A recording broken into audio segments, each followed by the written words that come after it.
Okay, looks like we're live now, though I am talking to myself, which is always fun. I hope everyone's had a good weekend.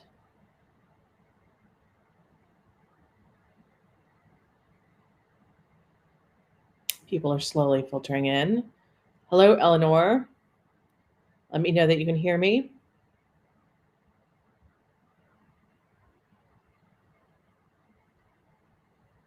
It's funny, since I normally do these on Saturday, it feels like a Saturday to me, which is very exciting because Saturdays are so much happier than Sundays. Can everyone hear me all right? Hello, who cares? And hello, Claude. Bonsoir. Eleanor says, indeed, I got to see a movie for the first time since before the pandemic. I really, really, really want to go to the movies. We used to have one just 2 blocks from here, and it closed down to the pandemic. It's not coming back. And I'm sort of glad, because I'd want to go. And I can't afford to get this thing. Saya says, hello. Hello, Saya. Hello, Eleanor. Eleanor is fully vaccinated now. Excellent, excellent, excellent. I am too. Hi, Cookie. Hey, Kyle. Yay for science, man. This vaccination got out so fast. Hey, Pam. So good to see you all today on a Sunday. I thank you for coming here. Who cares says hello. Eleanor says, my son got his braces off, so he was excited to have popcorn. Very nice. I remember the braces. I ate all the wrong things with the braces. It was great fun. It was probably the most painful thing, going to the orthodontist. I swear, I felt like I was going in to be voluntarily tortured. So we're a bit early yet. So I always like to go past 2 o'clock, past the hour, to sort of, before we really start getting into anything major. I was really very sad because yesterday we were supposed to go out for my best friend's birthday, and he was sick, not with COVID. He was okay with that, but we ended up having to cancel. So I spent yesterday writing Cinders and Ashes, as I am very behind as usual on that. But I had a blast doing it. Hi, Sophie. It's so good to see you. Hey, Amelia. So yeah, my day ended up being a little lame. Although I did get 2 chapters done, which was good. Eleanor says, oh, I hope your friend gets better quickly. Me too. It was completely unexpected, and he was so bummed out. It's a big birthday for him, and we had before the pandemic times, the plan had honestly been to do something really big, like go on the Queen Elizabeth II. Yeah, Queen Elizabeth II across the Atlantic, and like spend some time in London and then come back. So he says, oh no, I'm sorry your friend got sick just the day of their birthday party. I know. And this was something that was far scaled back from what we were going to do. So yes. Eleanor says, writing is never lame. No, it is never lame. It definitely is not. And it had to happen. Like I said, I'm behind. There's always these moments when I'm trying to write a story and something is wrong, and I don't know what's wrong with it. And I'm trying to just push it out. And it's like every word is like being, ripped from my soul. And then I'm like, oh, later I'll maybe thinking about it and be like, that's what's wrong. No wonder. And it's always at this last process up against the wire that I figure out what the hell it is and have to fix it. Hey, Melissa. Hi, Miss T Banks. Oh, thank you for the virtual hug, Miss T Banks. I appreciate it. Yeah, so members, I will be asking for proofreaders early September that will have to be turned around lightning fast. Again, I had more time to do this book, and that didn't actually mean I got the book done early. But that is just how this goes, man. As I get towards the end of something, I also get there's a lot of pressure to make it all come together and be exciting, and I can't see it clearly anymore. So I get all doubting myself. So Shaylin says she's here, but she's probably going to miss some because she's at work and she has customers scheduled to come in to do some paperwork. Well, we're glad you're here for at least a little bit. Does everyone have their drink? Something to eat?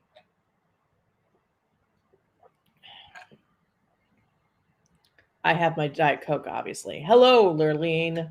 How you doing? I love your name. Lurleen Ragsdale. It's like the best name ever. Milan says, yay, I finally caught up with EOS and I'm here now. Nice. I'm so glad you're here. Very, very good. Eleanor says, cherries and dew. Nice. Very good combo. Very, very good combo. Mountain Dew is excellent.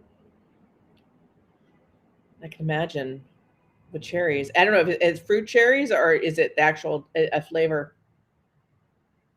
Because cherries with dew would be awesome. I just had a club sandwich. I know, I'm so exciting. Sorry, guys. We are also running up against 4,000 subscribers. Oh, nice. Illinois fruit on our YouTube channel.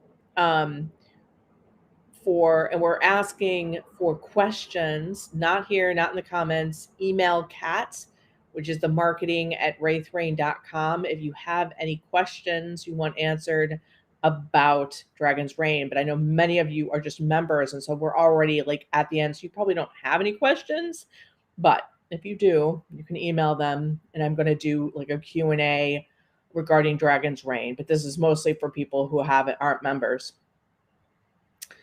Briar Beckman says, I found Dragon's Reign during the pandemic. I can't afford a membership. You're my comfort author. So I'm glad I found this one here. Well, I'm glad you're here. If you ever are able to support us in any way, that would be great. Listening is a great support. Amelia says, I've got my popcorn ready too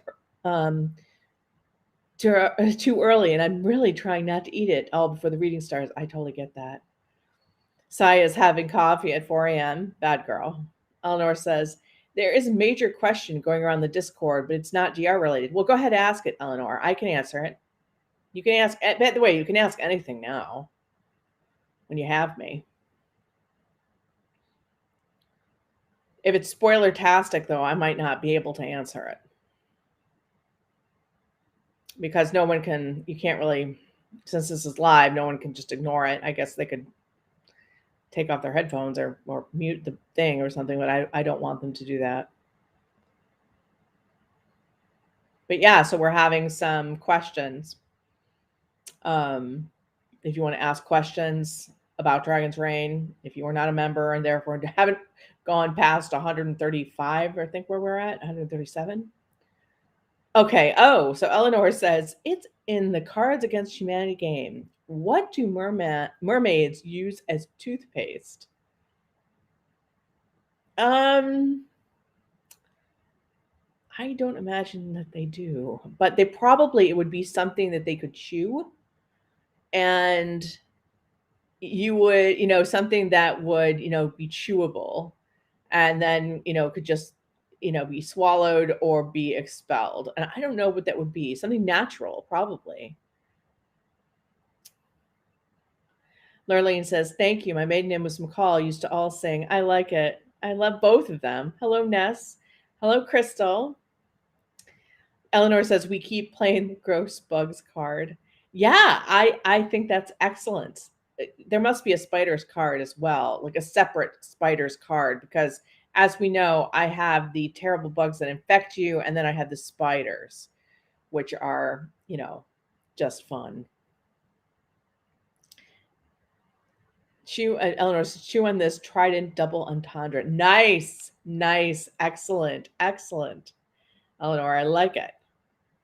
Yeah, the guys at the Discord have created Cards Against Humanity, a Raythe Reign deck. So you should definitely check it out. Sophie or Eleanor, if you could put up the link for the Discord, that would be great. Lurleen says seaweed. I bet it would be some form of seaweed. It totally would be. That would clean their teeth. Excellent. I don't know if they were looking for a funny answer.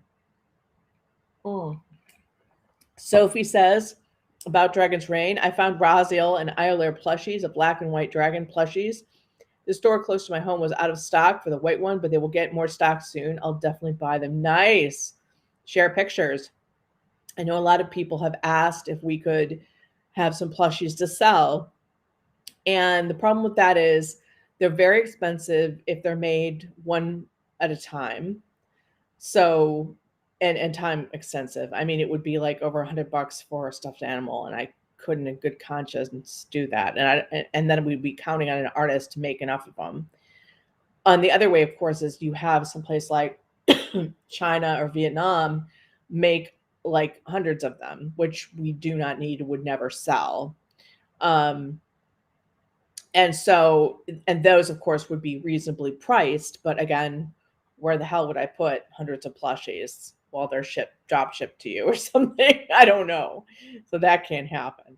So we're still looking for a solution to that. I mean, if we go really a lot bigger, I mean, you know, we're close to, God, we're well over 2,200 members, but you know, the amount of members that want plushies are just a drop in the bucket.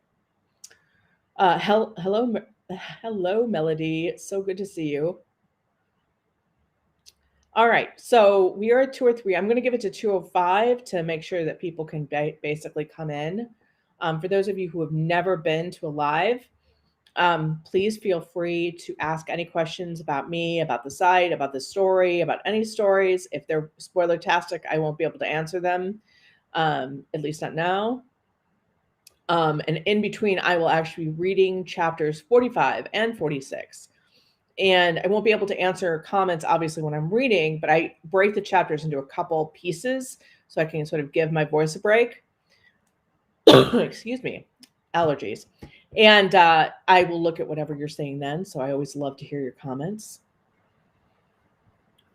And so I try to do all that good stuff. Hello, Nicole. It's so good you actually made it. Excellent.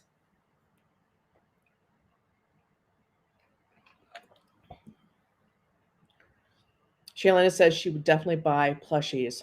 Where's Wally when you need him? I know, seriously. He can get a deal on a good plush. There's this great story he tells about a plush manufacturer who sent him crappy plush toys, and he hides them all around in the guy's house, and they're all moldy and they smell. And so this guy has to literally like rip open the walls of his house to get to them. And then once he's got them all, just Wally puts more in. So it's a never ending plush cycle. Sophie says, the dragon plushies I found are Jellycat plushies. They are found in every country. That's fantastic. So they don't have anything to do with us. They're just awesome, very cute black and white plushies, in case anyone's wondering. So they're not ours. They're just made by some awesome people. Zanetta says, hello, Raythe. My first time alive, and it happened to stumble across Dragon's Reign looking for a podcast, and I love it so much. I love to write too, and you're an inspiration. No, thank you so much. Zanetta says, can I have advice as an inspiring writer? Oh, you know, that always makes me feel like weird because I always think of myself as an aspiring writer. I'm just a storyteller. I don't feel very special or different than you, and I'm not. The one piece of advice I will give you is that writing is an art, but it's also like a trade. What I mean is that the more you do of it, the better you get. So, you know, if you're not ready for writing your original stuff, write fan fiction, write fun little things, try to write every day. And definitely don't ask your family and friends to read your stuff. I did that. You guys think about my stuff. Yeah. My family and friends are like, okay, steps away slowly from Raythe. Do put it online so that you can find your tribe of people, because that they'll really get you. They're into that, and they are going to give you far better feedback. So that's what I would offer. But yeah, I'm not special. So I don't know if it's useful or not. Briar asks, where did you say to send the DR related questions? It's the marketing email, which is marketing@raythereign.com. You can also just email them to me, but that's the better place to put it. Lurleen says, oh, I had commented to your comment on Empire of Stars regarding feeling about Labyrinth. which I do like, but ES more right now. I understand, Lurleen. Believe me, I was like, when I'm writing like Everdark Academy, I don't want to write anything else. When I'm writing Empire of Stars, I don't want to write anything else. And Labyrinth is new, and I'm still getting to get into that groove. So I get you. James says hello, James. Zena said thank you. That's good advice. I think you're very special. Oh, that's lovely. Thank you. I think we all are, really. Amelia says, my mom asked what I'm writing, and I'm just like, yeah, that's exactly it. I had my mother listen to the Earl King early versions, which is a father-son incest piece. Yeah, I read it aloud to her many, many times, different versions, and she still loves me. Eleanor says, you are too special, and writing daily is sound advice. It is sound advice, my friends, because it can be painful. Milan says, Emily says to Amelia, I feel that. I write a lot at the moment, and people are like, what are you writing? Yeah, not unless someone gets cool about a bunch of stuff real quick. Yeah, your friends and family aren't your audience. And they're not going to, it's not that they aren't going to support you, but don't look for support. I mean, think about if somebody wants you to like or something you aren't into. You really can't, you want to support that person as a person, but you're going to be lukewarm about whatever the heck they're doing. I mean, don't inflict that on them. There's so many people on the internet. Everybody likes different stuff. You can find people who like your particular flavor of yum, even though it might be 99% of people's flavor of yuck, because I mean, that's how I sort of think of my stories. I don't write what's popular in MM. God, not at all. And I like certain things that are risque and certain things that are really pretty vanilla. I think people could identify my, chosen one narratives from like 10 miles away. But I found my tribe, and that tribe is growing, of people who support me and like what I do. But if I had continued to annoy the people around me with my, my like, oh, look at the Earl King, it just would have come around. I would have gotten discouraged because it's just not their thing. Doesn't mean it's not good or it's not worthy. Oh. Lily says, I can't stay long. I have to go to my girlfriend. I have to go with my girlfriend to the vet. Her dog, oh my gosh, ate poison oak. I hope the dog's okay. James says, yeah, I haven't written any saucy stuff yet because of my parents, but I have plans to do that once I move out. I do find that, and I shouldn't encourage you, but I do find that parents are not very savvy when it comes to the internet, and they would never know it was you. I mean, really and truly, my work knows that I'm a writer and knows I write gay fiction, but they can't find me. Squall says, this is the first time over being able to catch a live reading. So nice to have you here.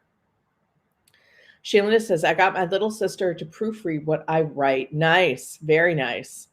I mean, yeah, people can proofread stuff and everything. Just don't look for them to be your excited audience.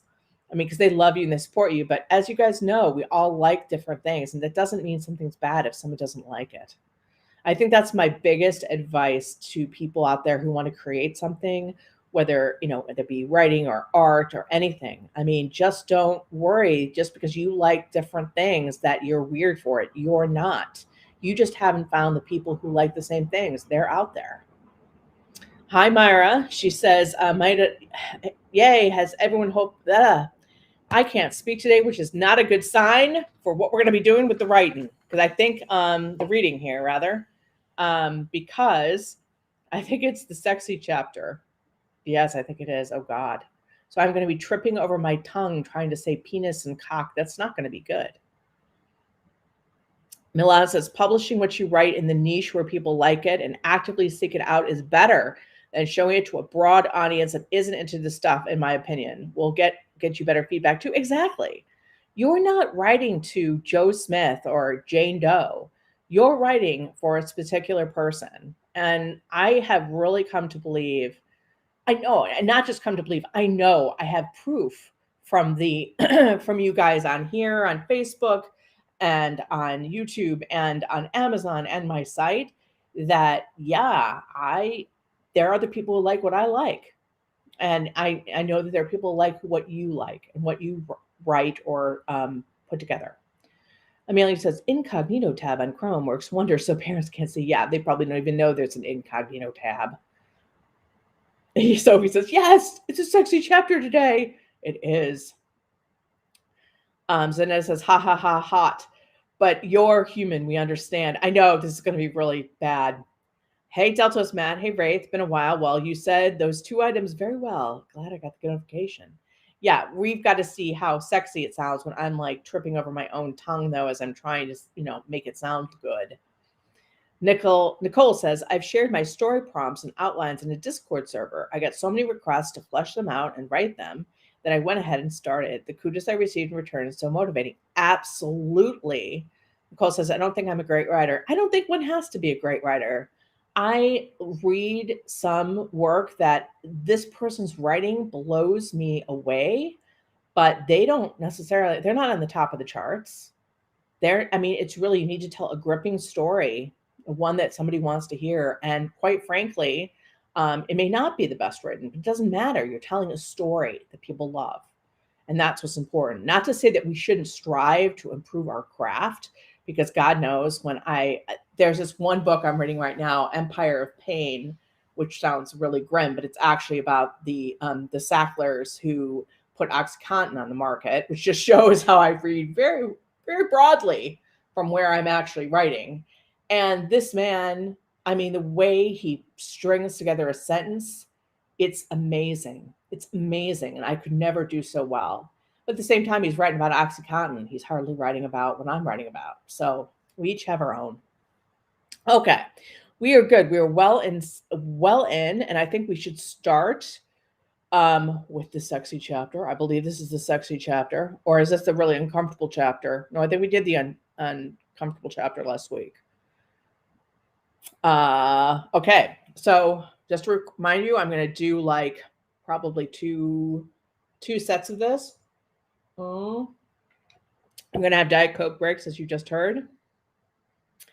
And I cannot answer your questions during the live. During when I'm reading. But you can leave your questions and I'll get back to them at the break. So let's get this party started. Chapter 45, Kissing Lessons. Jace hadn't expected Khoth's revelation. He had a feeling that Khoth hadn't thought his memories of a first lover, one who hurt him no less, would enter his consciousness now either. But Jace was glad that Khoth had told him. As he turned back over onto his front again, and Khoth began to massage him once more, he couldn't quite drift off as he wanted to, as Khoth wanted him to. But he closed his eyes and tried. His mind was not calm, and the Osiris didn't help. It is logical for him to recall his interactions with Justicar, Typhon Maturin during this meeting interaction with you, Osiris piped up. Jace's eyelids almost flew open, but he forced them to remain closed. He knew his body stiffened, which immediately had Khoth pausing to check to see if he was all right. Jace, is something wrong? Khoth murmured as his fingers trailed down Jace's spine. Did I hurt you? Are your muscles sore? His muscles were perfect. No aches or pains. It was incredibly weird, really. And he didn't want Khoth to think that his massaging was harming him in any way. No, everything's good. Don't stop. The last was said with a little pleading in his tone. Of course I will not. You deserve your massage, Khoth said with a sigh of satisfaction. It seemed that the Thafel wanted to please him very much. His parents had always taken care of him, but as their sick child. But this was different. Khoth wished to take care of him simply because he cared. Jace couldn't help the grin that crossed his face. I enjoy being petted. I see. I will note that for the future. Khoth's voice was warmer and filled with an intimacy that had Jace's toes curling. But it also had him feeling all the more protective of Khoth. He needed to know more about this Typhon guy and what exactly he had done to Khoth. He knew he could have, and perhaps should, ask Khoth himself about it, but he couldn't imagine it would be an easy topic to discuss. The Osiris seemed to have some info about it, and maybe it would be better to learn about it rather than opening old wounds for Khoth. He hoped he wasn't prying, though. How do you know about this, Osiris, this Typhon guy? Jace demanded to know. I did a complete psychological workup on Khoth. The Osiris sounded tart, like it did when he underestimated its thoroughness. Yeah, okay, I can see how you could analyze his military records and his schooling, but his love life? Jace couldn't hide his disbelief. How could you even know about that? You can't read minds, can you? Only yours. For now, the Osiris murmured. That sounds ominous. I think I'm going to have you watch 2001: A Space Odyssey and see what happens to HAL 9000, Jace told the AI. You do realize that comparing me to HAL 9000 is like comparing me to a manual typewriter, the Osiris said a little snippily. All right. I know you're amazing, really and truly, and you're on my side, Jace admitted. He did want to know about Typhon. Osiris was giving him that information. He is pursuing a mating relationship with you, the Osiris remarked. You are keen to accept his advances. I must protect you. Those last 4 words had Jace coming up short. He knew that he was important to the Osiris. He was the pilot, after all. But surely, if Jace was no longer able to be the pilot, like if he died and fighting against a Cool made that a definite possibility, then the Osiris would find someone else to take his place. Unlike Gehenna, who Jace was sure actually cared deeply for him, he hadn't considered that the Osiris would have feelings towards him that were anything other than practical. Yet he sensed in those 4 words that there was something more here. Khoth is not going to hurt me, Jace said firmly. The Osiris was silent. He's not, Jace insisted, interpreting the silence as disagreement. You don't have to worry about that. And when you say the word mating, you make me think of making babies, Jace admitted. He is pursuing a relationship with me. The Thafel pair bond, the Osiris corrected. So, what does that mean? Jace asked. Clearly, it doesn't mean they have only one relationship because he just told me about Justicar Typhon. So, Justicar Typhon initiated a common relationship between an older man and a younger one with Khoth, the Osiris explained. It is classified as a teaching relationship, not one to be long term, but to mold the younger individual's Z and Za. That doesn't sound romantic. It sounds a little, I don't know, kinky maybe? Jace admitted. But while Jace had enjoyed stories about couples where the young man was taught by the older one, he found it a little creepy in real life. It was all well and good on the page or computer screen, but it seemed predatory to him when it was actually happening. The relationship is a highly valued one in Thafel society. It is a practical way to ensure that young Thafel prepare for their pair bond, the Osiris explained. There was a pause. That was the only way to explain the dead air for a moment in Jace's mind before the Osiris admitted, the only unusual aspects of this relationship between Khoth and Typhon was that it was not approved, or even known to have occurred, by Khoth's parents. Considering Justicar Typhon is a colleague of Khoth's father, this makes Typhon's behavior suspect.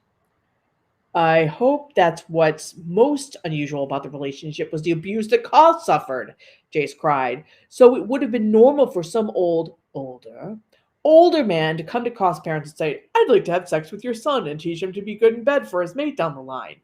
Jace knew he sounded judgmental, but age differences between partners could often lead to unequal power relationships, which could lead to abuse like it clearly had in this case. I do not believe that is the language that would have been used had Typhon formally requested this relationship with Khoth from Khoth's parents, Osiris said. No, he just said nothing and did what he wanted without anyone else knowing. Jace's forehead bunched. He knew his shoulders were tense, too, as Khoth moved up to massage them to unknot the muscles. And so Khoth's parents never knew about Typhon. No, they did not know about the Oroman relationship to this day. Jace's fingers dug into the pillows. He forced himself to release his grip as he was threatening to pull them apart. He could imagine feathers floating everywhere. This Roman relationship reminds me of the ancient Greek relationships that I heard about in school between older men and teenage boys, Jace admitted. Yes, pederasty that was practiced in the archaic and classical periods is similar in some respects to the Roman. Not that the Thafel would agree with our conclusion, the Osiris agreed. Jace was quiet for a moment, trying to focus on Khoth's caresses, but he found himself asking, so basically, this guy Typhon, conned Khoth into entering in a Roman relationship, but without the guardrails of his parents knowing, so he could do whatever he wanted. God trusted him implicitly because of who he was and what he was supposed to be, right? Do I have that correct? Yes. One simple word, and yet it seemed crushing. If I see this Typhon bastard, I'm going to punch his lights out. Jace gritted his teeth. You will be seeing him. He is on the Thafel equivalent of the United States Supreme Court, and he is still close friends with Koth's parents, the Osiris informed him helpfully. Jace groaned and gripped the pillow too hard again. Jace, something is wrong. You are not responding to my touches as you were before, Koth said tentatively, his hands pausing at the top of Jace's spines. The Osiris, it's giving me unwelcome information, Jace said. Ah, I can well imagine what it is telling you. Koth let out a chuckle. It's not the secrets of Thafel biology, Jace stated, grimacing. He should tell Koth what the Osiris had told him, but he didn't want to dredge all that up for Koth right now. He'd tell him later. Though I am asking it if there's some secret pleasure center in you that I can take advantage of. Koth chuckled again. Our ears are quite sensitive. Ears? Jace couldn't help his laughter, but then Koth's fingers caressed the cusps of both his ears, and the laughter turned to moan. Oh, okay. You made your point. Now do that again.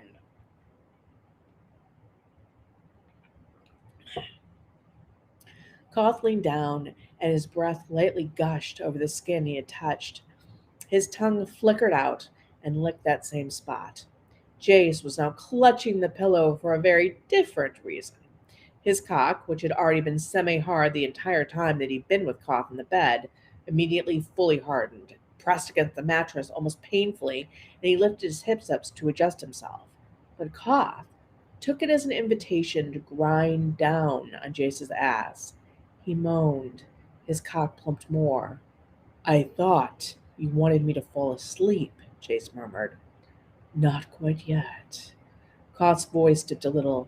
I want you to enjoy what I'm doing for a little while. Enjoying it? Oh, yeah. And he was. So much. Koth's hands were large and powerful, but they were gentle with him, using only as much pressure as would please him and ease his tense muscles. It was a trait that was true of almost everything with Koth. Strong, yet careful. Always aware of what he was doing and what it would cause. Jace couldn't have felt more safe with anyone. The fact that Koth was even worried he could or would do something to make Jace uncomfortable, let alone afraid, was just impossible. And that bastard Typhon took advantage of him. Yeah, so punching that guy, Jace muttered, even as he tried to thrust any thought of this man out of the current moment. I hope the Osiris is becoming more accepting of my presence in your life, but I imagine that it believes it has a vested interest in anyone who gets close to you, Koth said, so it might be suspicious. Oh, it is, which has nothing to do with you or reality. And you are not wrong that it believes it has a vested interest in everything, Jace mumbled as the ear caresses had turned to throat caresses. I think it is okay with you. Not that it matters. It's just trying to be helpful. Helpful? About romantic and sexual matters? Koth asked, not evidently embarrassed by that or considering the AI. Something like that. But I don't want to talk about the Osiris right now. I just want to think about you, Jay said. That is acceptable to me. It was causing you to be the opposite of what I intended, Koth responded, and the smile in his voice was very apparent in his tone. You want my bones liquid, I think, Jace let out a huff of laughter. Not literally, but yes, to make you so relaxed you are not aware of anything but pleasure, Koth murmured. His hands slid over the back of Jace's neck and moved along to Jace's sides. He jumped a little at the touches that were arousing, but they also tickled. He let out a giggle snort, which Koth evidently enjoyed as he made the same movement again so that Jace would let out the explosion of laughter. I see you were sensitive there, Koth remarked as if he were ticking off a list in his head. I wonder if other methods of touch will cause a different reaction or the same. You can keep, oh God, keep doing that, Jace got out in one long moan as Khoth's mouth closed over the most sensitive spot. Unlike Khoth's fingers, though, it didn't tickle. Instead, streams of heat streaked towards his crotch. His cock throbbed as Khoth's tongue and teeth came out to play. His teeth lightly rasped over Jace's ribs. His tongue swabbed those areas, leaving a tingling sensation in their wake. He half wondered if there was something in the fell's saliva that was causing a chemical reaction, or if it was just Khoth. If the Osiris told him, he ignored it. Khoth kissed along the curve of one rib onto his back. He moved his lips along the dip of his spine, and he made his way to the other side. Those teasing fingers skated along that side, preparing the way for that magnificent mouth. The touches were no longer tickling him. Instead, more heat was building up in his groin. Jace's nipples hardened. He pressed his front hard against the bed.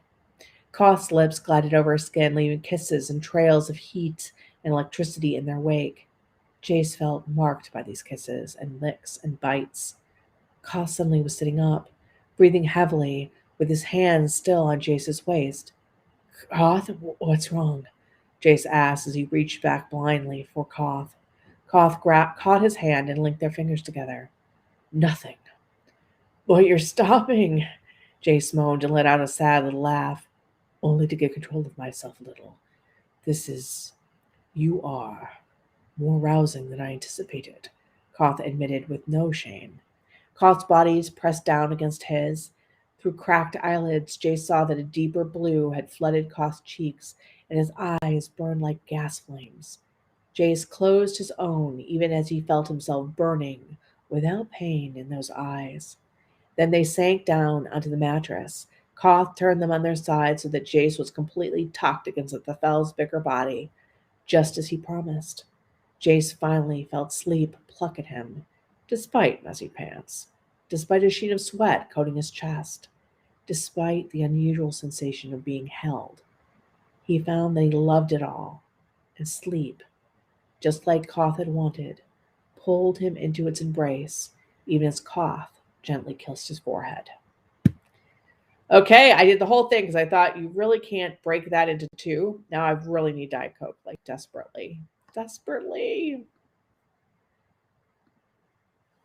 Okay.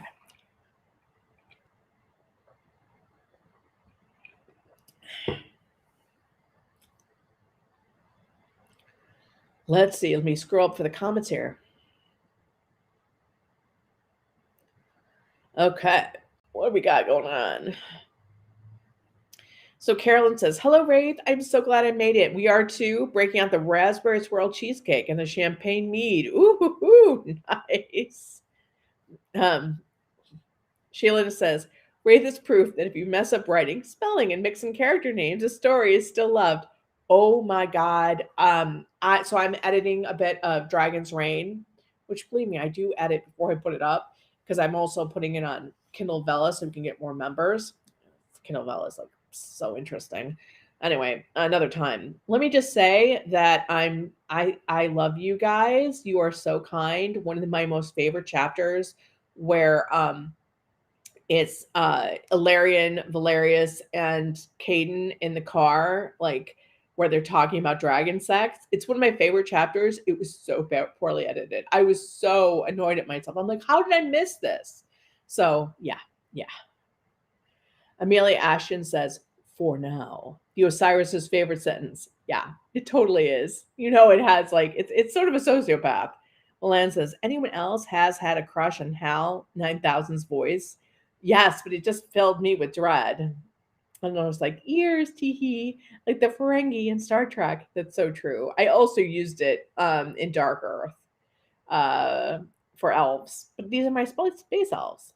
Amelia's like, I need to get my headphones.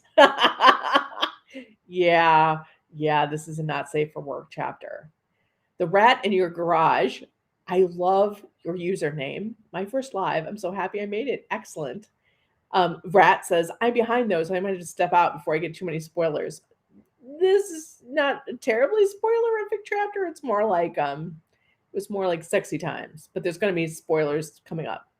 Eleanor says, Amai is at work, but is thinking about you all the same. Melly says, that was so beautiful. Thank you. So Netta said, you did great. Thank you. My voice is really sort of trashed because of the our weather here. It's beautiful, but I swear to God, I keep going through basically allergies every other day. Shalina says, got a call, so miss some of the sexy time. Aww. Amelia said, is Khoth's blood blue? I forgot. I don't think we've ever seen it, but yeah, I would imagine it's blue. Sophie says, if anyone's looking for me, I'm in heaven. Such an amazing chapter. Oh, thank you. Melissa's, oh my God, that chapter was amazing, Raythe. I always worry when I'm reading it that it's not going to be sexy, that you're just going to be like, oh, this is awkward. Let's just listen to Raythe read her sex chapter. So I'm glad it was okay. Myra says, holy hell, that was hot. Woohoo! Bad Wolf Girl says, I was at work listening to my Bluetooth. I'm trying to keep a straight face. I've done that where I've been listening to some, sexy times audiobooks at work, and it was always fun to just like have someone come to my desk and me whirl around and be beat red faced. Like, what? When I'm working. Shaylina says, not safe at work unless you're by yourself and have Bluetooth. So true. Nicholas says, I'm wiggling on the couch listening in. Good thing my roommates haven't moved in yet. I know, seriously, right? Yeah. Okay, so let me just load up the next chapter. I do need some more. I need to just give my voice a rest for a second here.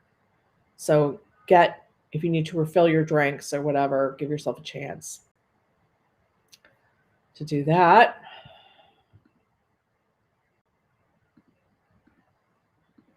There is another chapter of Empire of Stars tonight that I'm writing after this. It's not going to get as far as I hoped. That's okay. This is a big battle. So I shouldn't be mad.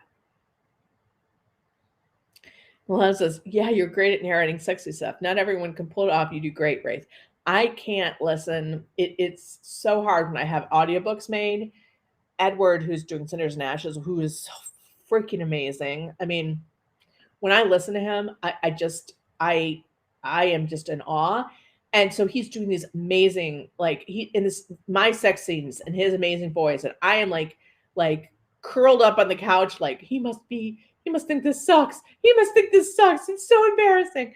And then it's like, no, he likes it. I mean, not like, you know what I mean? Like he actually thinks that he has said, which has been relayed to me, which I can relate to you, that he says that Cinders and Ashes is his favorite book series he's actually been writing, and that all of them there are dying to know what happens next. So I feel good about that. But I'm like, sex is like the one thing it's very personal. It's like, and trying to make it sexy when you're writing it, I mean, it's hard. I find it incredibly hard. I'm sure other people are far better at that than me. And then here I am reading it to you, and I'm like, no, just disassociate. It's all good. Okay, so I think we're going to go on to 46 now. Okay.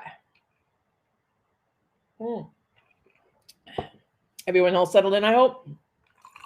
Take another drink here. Okay. Chapter 46. Which Khoth? Khoth, Z, and Za had been in the best balance ever since his sister's death when he had left Jace. He was practically buoyant. He could still see that irresistibly sweet smile on Jace's face as he had gone out the door. Jace was still in bed. He had dozens of hollow screens with all the potential human crew members surrounding him. There was a bag of pretzels on one side of him and salad on the other. Khoth had insisted on the salad. Eventually, everything I eat will be made out of space paste, so I guess I can eat junk food all the time then, since it will be the same as a salad, Jace had said as he mournfully looked at the greens. Khoth had leaned in and kissed his temple. Your body needs something other than carbohydrates to work optimally. Jace had sighed theatrically, but had accepted the kiss eagerly, even earning a second one by eating some of the salad. So while I am picking some human crewmates, what are you up to? I must go see Thama, Khoth explained. Jace's eyes widened, but then he flashed a grin. That's good. You guys need to be on the same page again. That means that we are friends. Yeah, exactly. I think she'll understand what you did and why, Jace assured him. I hope you are right. I definitely am. Thama loves you. Koth had a momentary qualm then. Human used the words love with such abandon. Was Jace doing that now? He hoped not. What are the criteria for your choices of crewmates? Koth asked, distracted by one of the holograms that floated near him. It was for a human female, aged 47 years old, who was a science fiction writer. Not a scientist, not a military person. Koth frowned. Oh, people that will mesh with our mission, Jace answered with a wave of his hand. I think that the parameters you have given General Antoshkin are not being followed then, Kaw said as he studied yet another of the submissions. This one was a human male architect. It specifically highlighted his interest in Star Trek. He went to conventions, did something called cosplaying, and he wrote articles for fanzines about alien architecture. Oh, these aren't from Antoshkin's. All his are military, Jay said. I would imagine so, as those are the types of people you need, Koth stated, even as he felt the Fell soldiers would be better. Well, we will have some of those, but that's not really all who we need, Jay said. I had the Osiris look for other types of people out there, people who don't even know about us yet. Koth checked another of the floating submissions. This one was a female medical physician who would have some usefulness for the human crew, though he guessed that the Osiris would have plenty of facilities to assist with human biology. She would be a useful addition. Koth indicated the doctor. Jace glanced up. Oh, yeah, she's really into imagining alien biology. But she is a human doctor. Her usefulness would be for that, Koth objected. There's another small point in her favor, Jace agreed, and nodded as he continued to peruse the other to cause seemingly inappropriate submissions. Perhaps we should go over these together when I get back from seeing Thama, Koth suggested. Sure, I'd like that. Jace looked up and grinned at him. He waggled his eyebrows. But I like doing anything with you. As do I with you. Koth kissed him again. And I will be able to guide him towards more appropriate selections, Koth thought. Yet Jace's confidence in Thama's love and his worthiness of it buoyed him only so far. His balance had deteriorated completely on his way to the hangar bay. His palms were sweating, his left eye was twitching, and he continually paced before the door to the hangar bay. He had never behaved this way before. Well, that wasn't true. He had been in a similar state before he had learned if he had been accepted into Hassian's flight academy. Dasa hadn't even laughed at his lack of balance, but instead had hugged him tightly and assured him that he was worthy and would get in. She had been right, but she was not here now to tell him that he could repair things with Thama.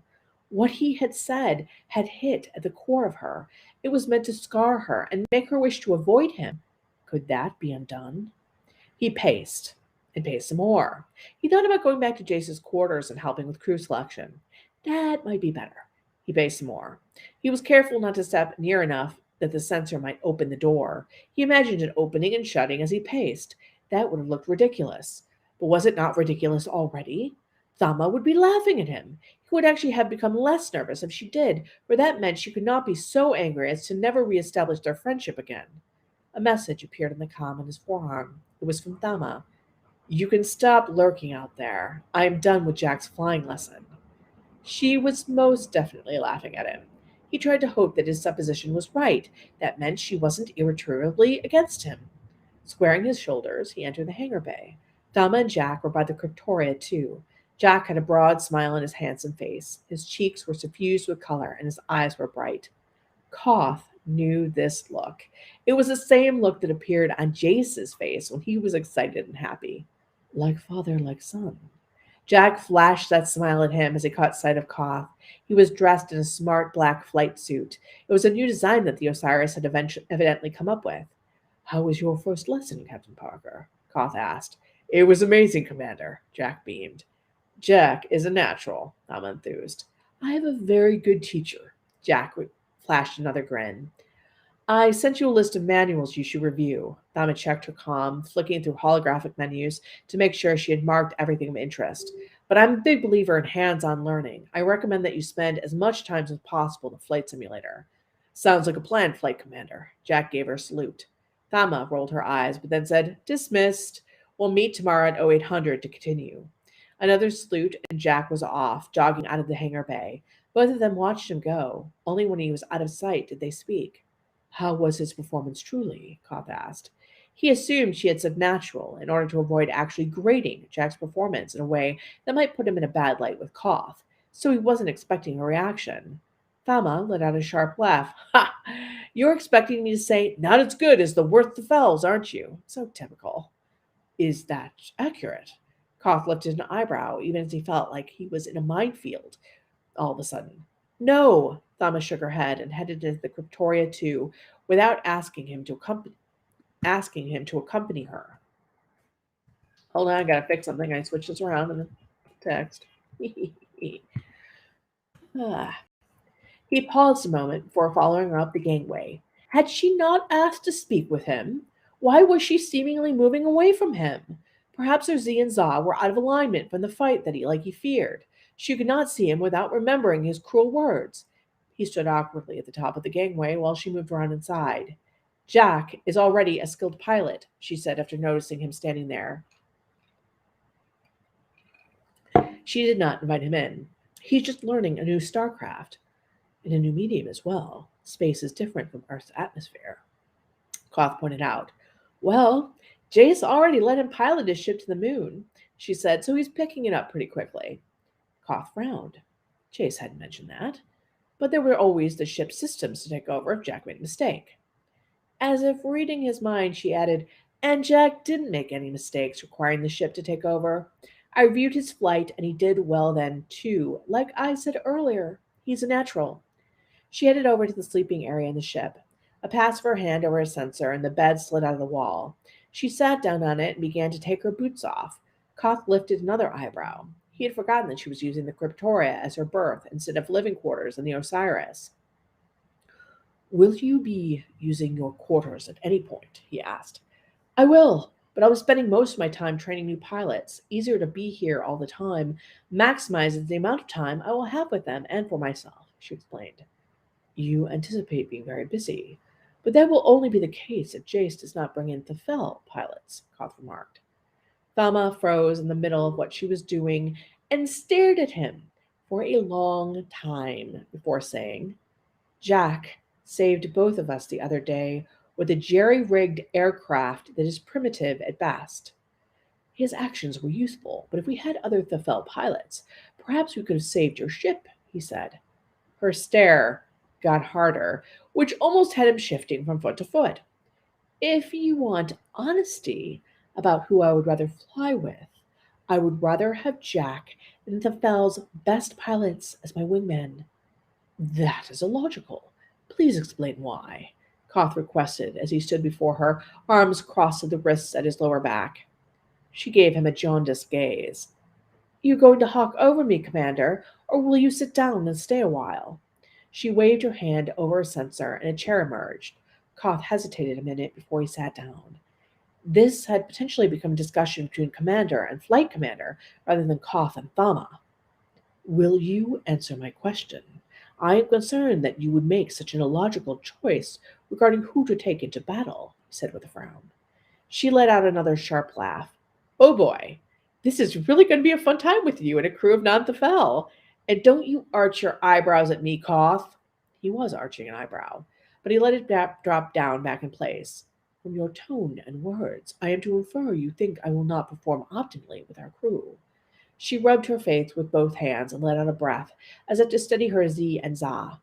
Every species comes to us with pluses and minuses, right? You'd have to agree to that, yes? Yes.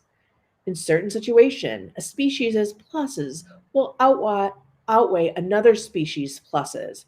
Could they not? She asked as she brought down her hands and gazed at him almost beseechingly. He was following her. I see that as logical, generally, but not in your choice regarding wishing to have a human. Jack. I said Jack. I didn't say human. Him in particular. Him for certain. Though other humans might do just as well, if not better, but I think those who did better would be rare, she clarified. He is the father of a pilot, but other than that, I am not seeing his individual qualifications as being all that much greater than normal humans, Khoth admitted. Thalma was looking at him rather sadly. Jack has great instincts. Instincts are not truly quantifiable or to be counted upon. He's got massive empathy. He won't leave another soldier in danger if he can help it. She continued as if he had not spoken. He's brave by default. He'll take extraordinary risks to save others. Khoth was comparing these traits to Jace. They were very similar. But Jace was the pilot with all the power and abilities that entailed. Jack was just a human. He decided to give that voice. I can see that there are admirable qualities in a warrior. Jace shares many, if not all of them, with his father, but Jace is also the pilot, Khoth said. Now it was Thama's turn to lift an eyebrow. She smiled in a challenging way as she asked him, do you think what makes Jace special is the Osiris or Gehenna? Can we take a little break there? Curious what you guys are thinking.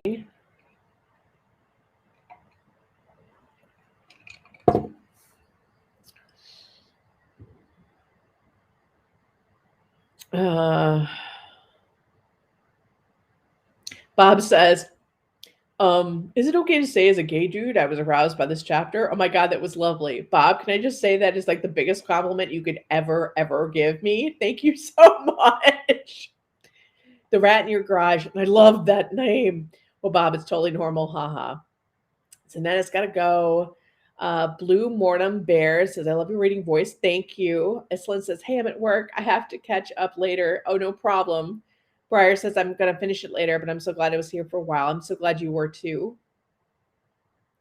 Sophie says, this is such a good and important conversation between Khoth and Thama. Yeah, if you really, I mean, those of you who have read ahead, think about who Khoth is right now in this conversation with Thama, and think about who he is when they are on Hassian and when he is making choices. And it's like, I don't want to say he's a totally different person because he isn't, but he is so different, I think, than where he is now. And so much a better leader and so much like better at everything, really and truly, when he does this, after he has this conversation with her and really starts to consider what's important. And especially when he has people like Davies and Dr. Hayter and Dr. Isa and Chili and Matthias, he's going to see the value they bring that, you know, is going to be really important. And I would definitely say the conversation, this won't like give away anything, you know, because it won't make sense to anyone who's not reading it. But I would say the conversation between Jack and the Osiris and, you know, basically Die really shows why, you know, these people in particular are very important to winning the war because of their different perspectives. And they may not be the smartest, they may not be the most perfect, but they have a lot of value. And I also think too, one of the things that, and I haven't actually put this in there, but I definitely will. One of the things that I would think about is the fact that Star Trek inspired a lot of people to become scientists and a lot of people to join NASA and a lot of people to do a lot of things, you know, and these were not scientific people. These were science fiction writers and these were writers in general, and they really inspired people. And I think that, really it's science fiction that pushes us forward always, not just money, obviously, but, or, you know, it's really that belief of what could be and what we should be doing. And I think that it just inspires people to want to make that real. And so I think why Jace wants to bring architects and writers and, you know, people that aren't scientists or aren't military people, those people are going to be able to write and talk about and sort of like sell both the beauties and the horrors of space. And that's going to be really important.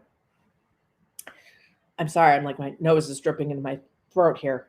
Crystal said, I think Thama is going to help Khoth confront some more of his prejudices so he can work on ridding himself of them. Very important. That's very, very true.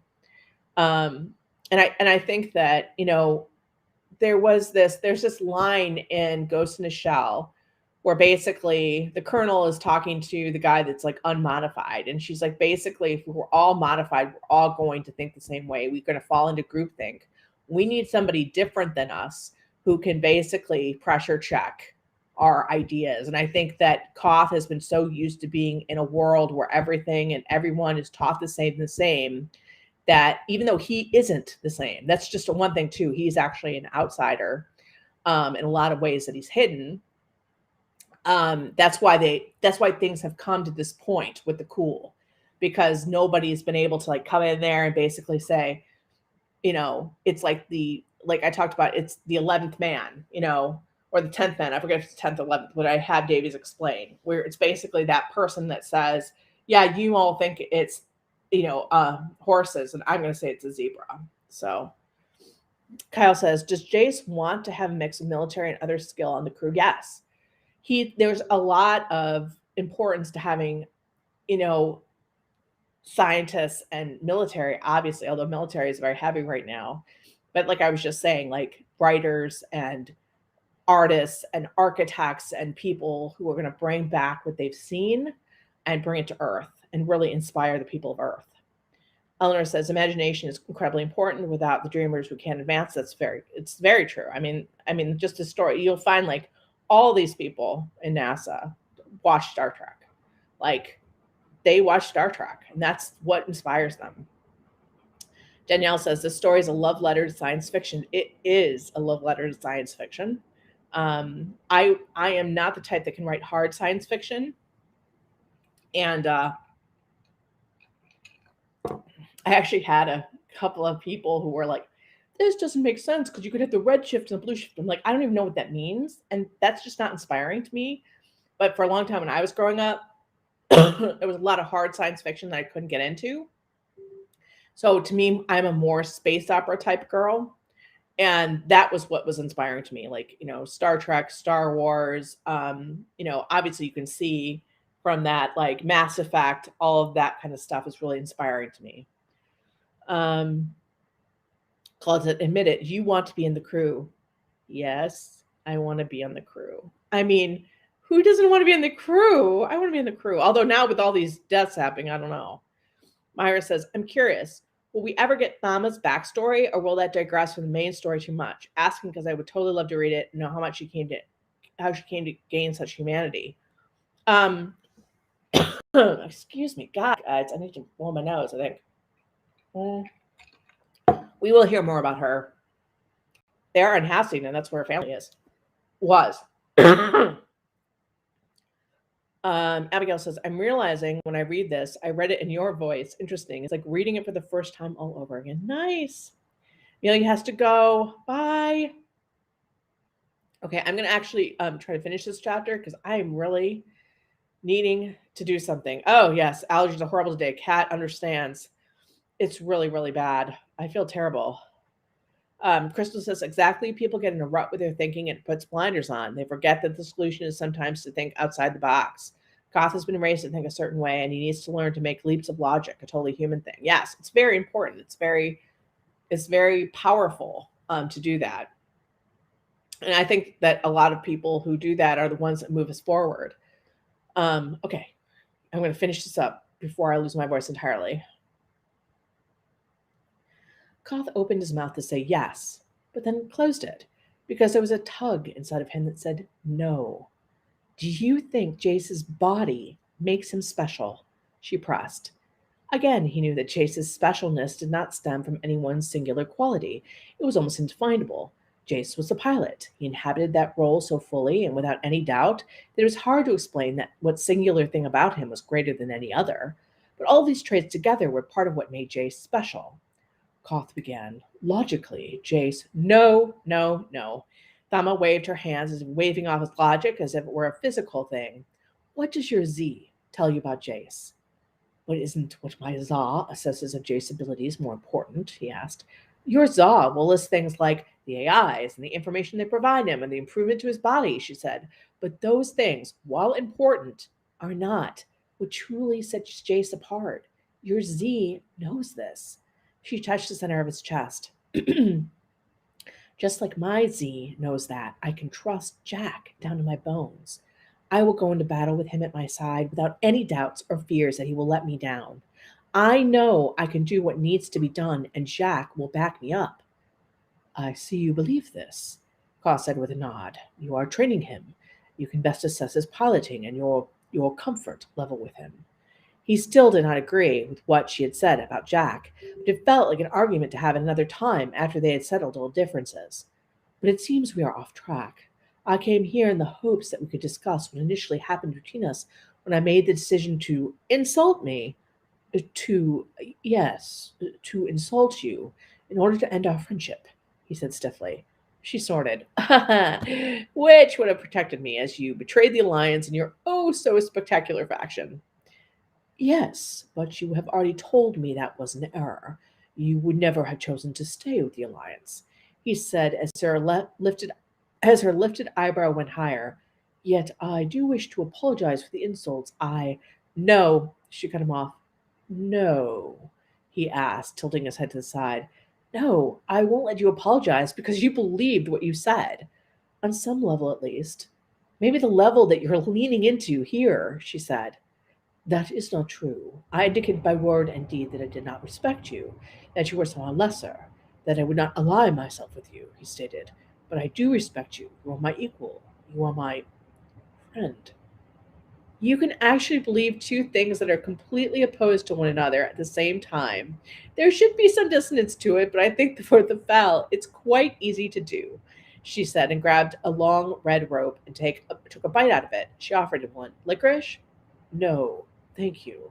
Jace already required me to partake of too much of his junk food. He shook his head, and the lack of clacking silk sheet sounded louder in here than anywhere else so far. We're indulging while we can, though the Osiris is learning to make space paste taste almost like Slim Jims, she said as she chewed speculatively. I like my sugar and fat pure. Koth tried to bring the conversation back around again to their disagreement. Flight Commander, Thama, I do not believe those things I said to you in the hangar bay. She focused on him. You've changed. He blinked, confused by her non sequitur. Since when? Continually, I think since Stasa was captured. After that, in human parlance, you had no fucks left to give. You abandoned all the foul ways to do what was right, she said with a crooked smile. Then you came here and were determined to prove yourself a good Thafal. But then you met Jace. And again, the no fucks left to give cough came out once more, and you did what was right. You discovered your mother's plot against humanity, and that is not another Koth. It is me, he stated. I am the same Koth. I think it is you too, the real you, the you that you would have been if the foul training hadn't gotten to you, the you that you would have been if your mother and father hadn't been in the positions they were, that they were poets instead of warriors and justicars, she said silently. The real me. This is the real me. This real me, he touched his own chest, does not believe the things I said to you. But the other you, the Koth who's a superior at the fell, does believe those things, she corrected. That Koth is still there.